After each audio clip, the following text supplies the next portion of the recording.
5 राज्यांच्या निवडणुकांचं बिगुल वाजलं। पुदुचेरी, केरळ, आसाममध्ये 9 एप्रिलला, तमिळनाडूमध्ये 23 एप्रिलला तर 23 आणि 29 एप्रिल रोजी 2 टप्प्यात पश्चिम बंगालमध्ये मतदान। 4 मे रोजी सर्व राज्यांची एकत्र मतमोजणी।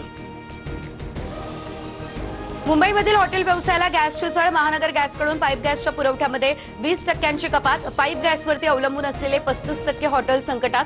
पर्यायी इंधनाचा शोध सध्या सुरू। तिकडे पुण्यात सलग 5व्या दिवशी सिलेंडरसाठी रांगा। सिंहगड रोडवरती सकाळपासून सिलेंडर घेऊन नागरिक रांगेत उभे।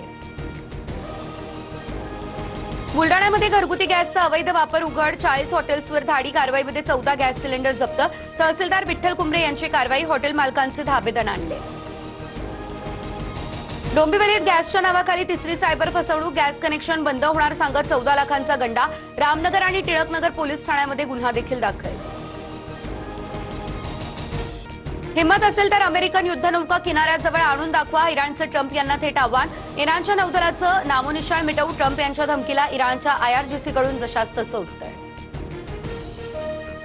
इराण आणि अमेरिकेचा युद्धबंदीवर चर्चा करण्यास नकार। मध्य पूर्वेतील देशांची मध्यस्थी ट्रम्प यांनी फेटाळली।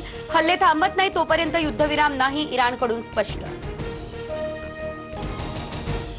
नायगाव BDD चाळीतील रहिवाशांची प्रतीक्षा आता संपली।